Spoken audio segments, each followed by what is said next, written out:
তো নমস্কার, চলুন আজকের থেকে আমি শুরু করছি প্রতিটা সেক্টরের বেস্ট স্টক, কোন কোন সেক্টরে কোনটা বেস্ট স্টক এটা আলোচনা করব এবং আমি এই স্টকগুলো কী করে সিলেক্ট করলাম সেটা আলোচনা করব। প্রথমে আমরা দেখে নিচ্ছি রিটেল সেক্টর। ফার্স্ট হচ্ছে রিটেল সেক্টর। রিটেল সেক্টর মানে যে মলগুলো আছে, আমরা রিটেল সেক্টর বলতে বলছি মল, যেমন Vishal Mega Mart, Trent, V two Retail, V Mart, Pantaloons, সব কল রিটেলের মধ্যে। রিটেলের মধ্যে কী হয়, এইসব মলের মধ্যে মোটামুটি দেখুন সব কিছু পাওয়া যায়, এভরিথিং, হাউস হোল্ড আইটেম থেকে শুরু করে গার্মেন্টস, এভরিথিং পাওয়া যায়। চাল থেকে শুরু করে কসমেটিক থেকে শুরু করে গার্মেন্টস, সমস্ত কিছু পাওয়া যায়। এবার দেখুন রিটেল সেক্টরে যত স্টক আছে, সে ডিমার্ট বলুন, V Mart, Vishal Mega Mart, Trent, Aditya Birla Fashion, V two রিটেলের মধ্যে একমাত্র দেখুন ভিটু রিটেল আর ট্রেন্ড বাদ দেয় বাকি যত রিটেল স্টক আছে কারোর সেরকম একটা গ্রোথ পাওয়া যাচ্ছে না। ভিমার্ট বলুন, বিশাল মেগামার্ট বলুন, আদিত্য বিড়লা ফ্যাশন মানে প্যান্টালুন বলুন, একমাত্র গ্রোথ পাওয়া দুটো, এই সেক্টরের দুটো কোম্পানিতে গ্রোথ আছে। এক হচ্ছে ভিটু রিটেল আর এক হচ্ছে ট্রেন্ড। আগে ছিল ডিমার্ট, সব থেকে বেস্ট কোম্পানি ছিল আগে ডিমার্ট, কিন্তু এখন ডিমার্ট অনেক বড় হয়ে গেছে, এরা অল ইন্ডিয়া ধরো স্পেন্ড করে গেছে। ডিমার্টে কিন্তু সেরকম গ্রোথ পাওয়া যাচ্ছে না। সব থেকে বেশি গ্রোথ দুটো স্টকে দেখা যাচ্ছে, এক ভিটু রিটেল, এক ট্রেন্ড।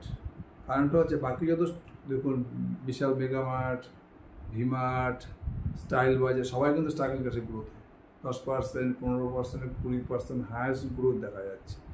কারণটা হচ্ছে দেখুন এখানে ভিটু রিটেল আর ট্রেন্ডের গ্রোথ পাওয়ার পিছনে একটাই কারণ, এরা কিন্তু একদম ফ্যাশনেবল অ্যাপারেল নিয়ে কাজ করছে বেশি।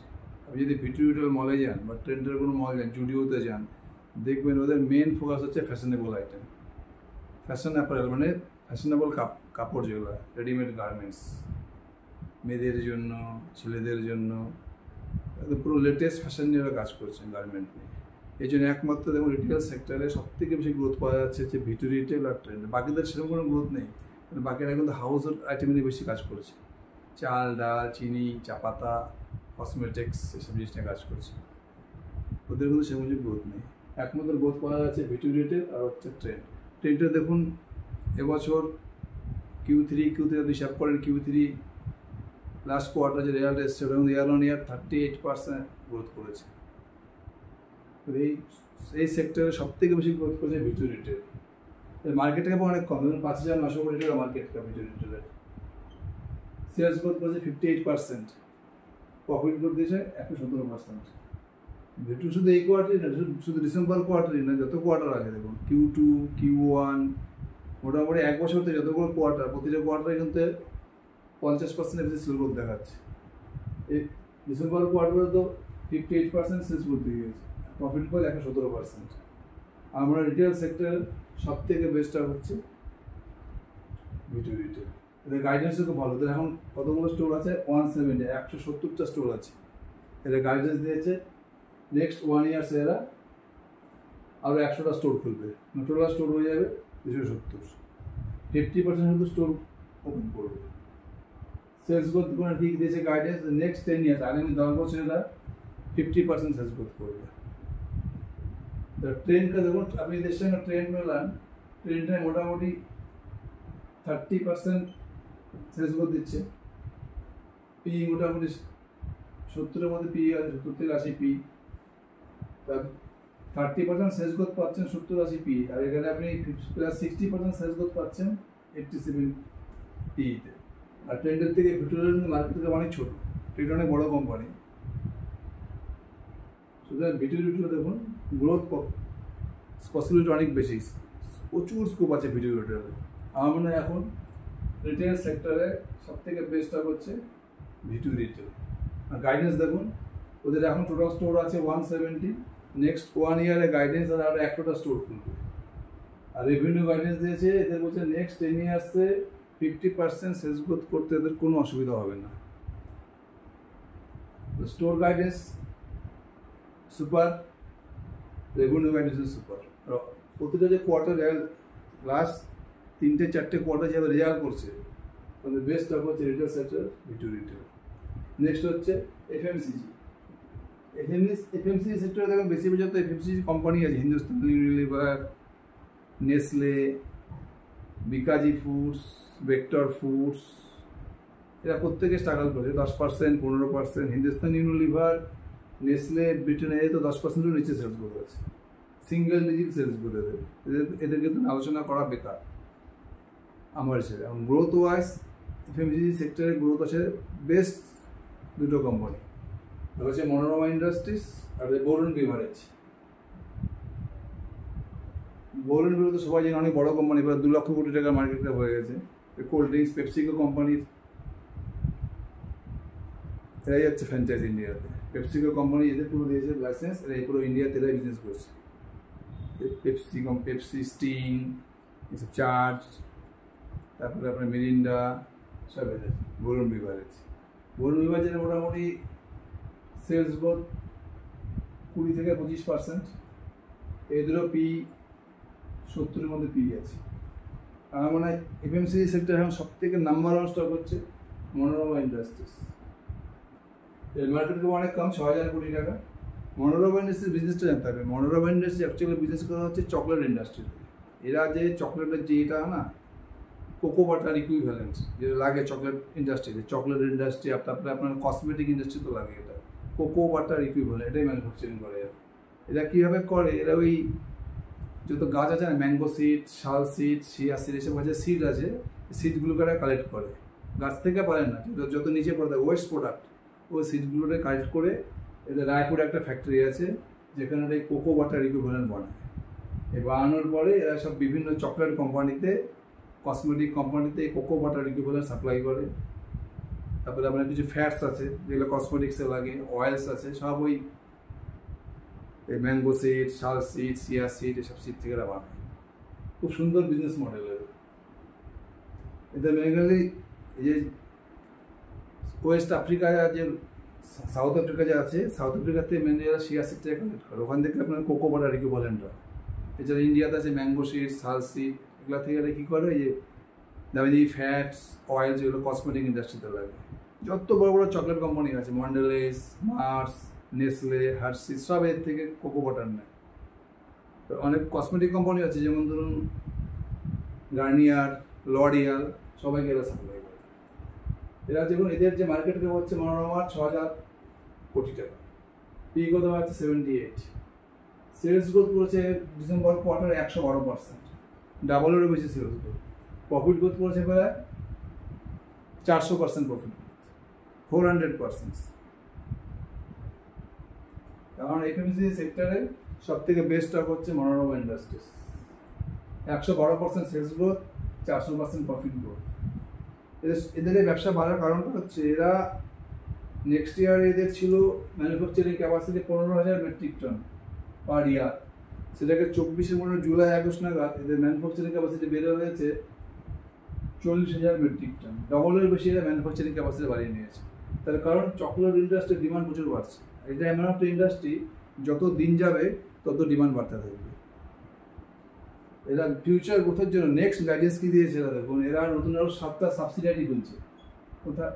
তার মধ্যে 6টা খুলছে ওয়েস্ট আফ্রিকাতে, আর একটা খুলছে ইউএইতে। ওয়েস্ট আফ্রিকাতে যে 6টা অফিস খুলছে, ব্রাঞ্চ খুলছে, এরা কী করবে, এই ব্রাঞ্চটা খুলছে সিড কালেকশন করার জন্য। এই সিটগুলো তো ওয়েস্ট আফ্রিকার ট্রাইবালরা কালেক্ট করে, আদিবাসীরা কালেক্ট করে।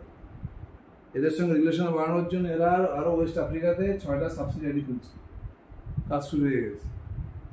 এরা কী করবে, এই ওয়েস্ট আফ্রিকার বিভিন্ন জায়গার থেকে সিটগুলো কালেক্ট করে এই সাবসিডিতে দিয়ে দেবে, এবার এখান থেকে ডাইরেক্ট ইন্ডিয়া যে ফ্যাক্টরি আছে ফ্যাক্টরিতে চলে আসবে।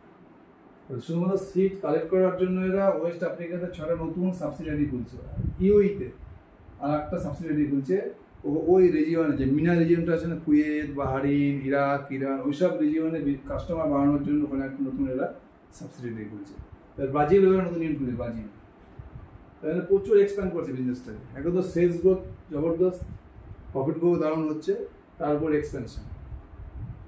এরা কী দিয়েছিল রেভিনিউ টার্গেট, FY25-এ 750 কোটি টাকা রেভিনিউ করবে। এখনও Q4 রেজাল্ট আসেনি, এপ্রিল মাসে আসবে, মার্চের রেজাল্ট। অলরেডি এদের 530 কোটি টাকা রেভিনিউ হয়ে গেছে 3টে কোয়ার্টার। এই রেভিনিউ ওরা আরামসে করে নেবে। মনোরমা ইন্ডাস্ট্রিজ কী আছে, sales growth 112%, profit growth 400%, guidance দুর্দান্ত। সুতরাং এফএমসিজি সেক্টরের বেস্ট আপ হচ্ছে মনোরমা ইন্ডাস্ট্রিজ। তারপরে নেক্সট জুয়েলারি সেক্টরে সব থেকে বেস্ট হচ্ছে স্কাই গোল্ড। জুয়েলারি সেক্টরে প্রত্যেকটা কোম্পানি ভালো করেছে। তো লাস্ট 2-3 বছর থেকে দেখো, লাস্ট 1.5 বছর থেকে যখন থেকে গভর্নমেন্ট ইম্পোর্ট ডিউটিটা আছে কমিয়ে দিয়েছে, গোল্ডের উপরে ডায়মন্ডের উপরে ইম্পোর্ট ডিউটি কমানোর পর থেকে প্রত্যেক জুয়েলারি কোম্পানির প্রফিট বেড়ে গেছে, প্রত্যেকে ভালো করেছে। টাইটান, কল্যাণ, সেনকো, পিএন গ্যাডগিল, যত আছে রিটেলার ইন্ডিয়াতে প্রত্যেকে ভালো করছে। টাইটান, কল্যাণ, পিএন গ্যাডগিল, সেনকো, পিসি চন্দ্র। এতে কি হচ্ছে, সব থেকে profitable sky gold B2B manufacturer, wholesaler. এই ম্যানুফ্যাকচারিং করে কল্যাণকে দিচ্ছে, মালাবারকে দিচ্ছে, টাইটানকে দিচ্ছে। এর একদম সুপার বিজনেস মডেল। এই টাইটান, কল্যাণ, পিএন গ্যাডগিল, সেনকো সবাইকে অর্ডার দিচ্ছে, এই ম্যানুফ্যাকচারিং করে এদেরকে সাপ্লাই করে দিচ্ছে। স্কাই গোল্ডের দেখুন এরও মার্কেট ক্যাপ খুব ছোট, 4,500 কোটি টাকার কোম্পানি, PE কত 42। সেলস গ্রোথ দেখুন ডিসেম্বর কোয়ার্টারে year on year sales growth 117%, profit growth 4 গুণা। ডিসেম্বর 23-এ প্রফিট ছিল আমার 9 কোটি টাকা, আর ডিসেম্বর 24-এ প্রফিট হয়ে গেছে 37 কোটি টাকা। তো সেল গ্রোথ 117%, প্রফিট গ্রোথ 4 গুণা। সব থেকে বেস্ট স্টক হচ্ছে jewellery stocks sky gold. Sky গোল্ডের গাইডেন্স দেবো, এর আগের কোয়ার্টারে কী করছিল, তো অলরেডি যত ভারতবর্ষে ভালো ভালো জুয়েলারি রিটেলার আছে সব এদের কাস্টমার ছিল, প্লাস ইন্ডিয়ার বাইরেও মিডিল ইস্টে এদের প্রচুর কাস্টমার আছে রিটেলার। Q2 তে কী করছিল, নতুন করে পিএন গ্যাডগিলকে এবং টাইটানকে অ্যাকোয়ার করছিল, এরা নতুন কাস্টমার বানিয়ে নিল, টাইটানের ক্যারেটলেন আর পিএন গ্যাডগিল। এই কোয়ার্টারে কী করেছে এরা, আবার আদিত্য বিড়লা, যাদের একটা বড় জুয়েলারি কোম্পানি আছে, আদিত্য বিড়লা নোবেল জুয়েল, এটাকেও এরা কাস্টমার বানিয়ে নিয়েছে। এবার ধীরে ধীরে কাস্টমার আরও বাড়াচ্ছে। তারপরে এরা এতদিন শুধু গোল্ডের উপরে এতে ফোকাস ছিল, 18K 22K গোল্ড। এবার এরা কী করছে, ডায়মন্ডের উপরে ফোকাস বাড়াচ্ছে। যেমন কোম্পানির নামও চেঞ্জ হয়ে গেছে, স্কাই গোল্ড অ্যান্ড ডায়মন্ড। এবার অরিজিনাল ডায়মন্ড, তারপরে ল্যাব গ্রোন ডায়মন্ড, যেটা ডায়মন্ডের ল্যাবে তৈরি হবে আর কি, সেটার উপরে এরা ফোকাস বাড়িয়েছে। এদের গত বছর ক্যাপাসিটি ছিল, তখন মান্থলি ম্যানুফ্যাকচারিং ক্যাপাসিটি ছিল 270 কেজি। সেই ক্যাপাসিটি থেকে বাড়িয়ে এখন ম্যানুফ্যাকচারিং করছে প্রায় 450 কেজি। এই বছরে এখনো 3টা কোয়ার্টার দেখুন, যদি Q1, Q2, Q3 হিসাব করেন, এদের মোটামুটি সেল হয়ে গেছে 2,500 কোটি টাকা সেল। এই বছর এদের টার্গেট ছিল 3,500 কোটি টাকা সেল, এটা ওরা কমপ্লিট করে নেবে। 3,500 না হলে 3,300 কোটি টাকা সেল করবে। এর আগে টার্গেট ছিল, এর আগে কোয়ার্টারে টার্গেট দিয়েছিল যে FY27 2027-এর মধ্যে এরা মার্চের মধ্যে 6,300 কোটি টাকা রেভিনিউ করবে। এবার টার্গেট বাড়িয়ে দিয়েছে, 7,200 কোটি টাকা করে দিয়েছে। এখন যত এবছর যত রেভিনিউ হবে তার ডবলের বেশি রেভিনিউ 2 বছরের মধ্যে হবে। কোনো কোম্পানি যদি টার্গেট বাড়ায়, রেভিনিউ টার্গেট 2 বছরের মধ্যে রেভিনিউটা যদি বাড়িয়ে দেয়, তার মানে বুঝতে হবে সেই কোম্পানিটা কোন লেভেলের গ্রোথের মধ্যে আছে। জানি আছে 3টে সেক্টরে 3টে স্টক বলে, রিটেল সেক্টরের V2 retail number 1, FMCG number 1 Manorama industries, jewellery number 1 sky gold. 3টা কোম্পানি দেখুন, V2 রিটেলকে দেখুন, এর স্টোর কাউন্ট কত আছে, 170 স্টোর আছে এখন। গাইডেন্স দিয়েছেন নেক্সট 1 ইয়ার আরও 100 স্টোর করবে, 270। মনোরমাকে দেখুন, ম্যানুফ্যাকচারিং ক্যাপাসিটি কত ছিল, 15,000 মেট্রিক টন পার ইয়ার, এটা বাড়িয়ে করে নিয়েছে 40,000 মেট্রিক টন। 7টা নতুন সাবসিডিয়ারি খুলছে, তার মধ্যে 6টা খুলছে ওয়েস্ট আফ্রিকা সিড কালেক্ট করার জন্য, আর একটা হচ্ছে UAE-তে নতুন কাস্টমারগুলোকে অ্যাকোয়ার করার জন্য। স্কাই গোল্ডে দেখুন, এরা নতুন কাস্টমার বাড়াচ্ছে, আর P N Gadgil, Titan, Aditya Birla, plus এদের ম্যানুফ্যাকচারিং। এর আগে 1 বছর আগে মাসে ম্যানুফ্যাকচার করতে 70 কেজি গোল্ড, এখন প্রতি মাসে ম্যানুফ্যাকচারিং করে 450 কেজি গোল্ড। গাইডেন্স দেখুন এদের, এখন এই বছরে মোটামুটি রেভিনিউ কত দিয়ে দাঁড়াবে, 3,000 কোটি টাকার উপরে। গাইডেন্স কি দিল, 2027-এর মধ্যে এটা করবে 7,200 কোটি টাকা। 3টে কোম্পানিকে দেখুন, প্রেজেন্ট সেলস গ্রোথ ওই সেক্টরের বেস্ট, V2 রিটেলের বেস্ট সেলস গ্রোথ, রিটেল সেক্টরে, মনোরমা ইন্ডাস্ট্রির বেস্ট সেলস গ্রোথ, এফএমসিজি সেক্টরে, স্কাই গোল্ডের বেস্ট সেলস গ্রোথ, জুয়েলারি সেক্টরে, প্লাস গাইডেন্স সবার থেকে বেস্ট। আমার মনে হচ্ছে যদি আপনি পুরো ক্যালকুলেশন করেন, স্ক্রিনারে গিয়ে স্টকগুলো ডিটেলস দেখবেন, ডকুমেন্টসে যাবেন, স্ক্রিনারে গিয়ে টাইপ করবেন ভিটিউ রিটেল, সেটা চলে যাবেন ডকুমেন্টসে গেলে গাইডেন্স পেয়ে যাবেন, প্রত্যেকটা স্টকের গাইডেন্সগুলো পেয়ে যাবেন। কনকল করতে হবে না, কনকল, ট্রান্সক্রিপ্ট, পিপিটি, এগুলো করলে আপনি গাইডেন্স পেয়ে যাবেন। আর এগুলো সব জায়গাতে পেয়ে যাবেন, কত পিই আছে, কত সেলস, কত প্রফিট, মেন হচ্ছে গাইডেন্স। এই তিনজনের গাইডেন্স দেখুন সলিড। সুতরাং রিটেল সেক্টর এখন সব থেকে বেস্ট অপরচুনিটি হচ্ছে ভিটিউ রিটেল। এফএমসিজি সেক্টরে ইনভেস্ট করার জন্য বেস্ট অপরচুনিটি হচ্ছে মনোরমা ইন্ডাস্ট্রিজ। আর জুয়েলারি সেক্টরের বেস্ট অপরচুনিটি হচ্ছে স্কাই গোল্ড। আমি যে তিনটি স্টকের নাম বললাম, এটা দেখেই আপনি ইনভেস্ট করবেন না, আপনি নিজেও একটু রিসার্চ করুন, তাহলে বুঝতে পারবেন যে আমি কথাগুলো কেন বললাম। এর পরের ভিডিওতে আমি আরও অন্যান্য সেক্টরের সেরা স্টক নিয়ে আলোচনা করব। আপনি এগুলো রিসার্চ করুন, পড়াশোনা করুন, যদি কোনো আমার যে ভুল থাকে আমাকে জানান, রিসার্চ করুন। মেন হচ্ছে কনকলস, স্ক্রিনারে গিয়ে স্ক্রিনে ক্লিক করুন, কোম্পানির নাম দিন, সব কিছু পেয়ে যাবেন। কনকলস, পিপিটি, এগুলো করলে আপনি সব বুঝে যাবেন। Thank you.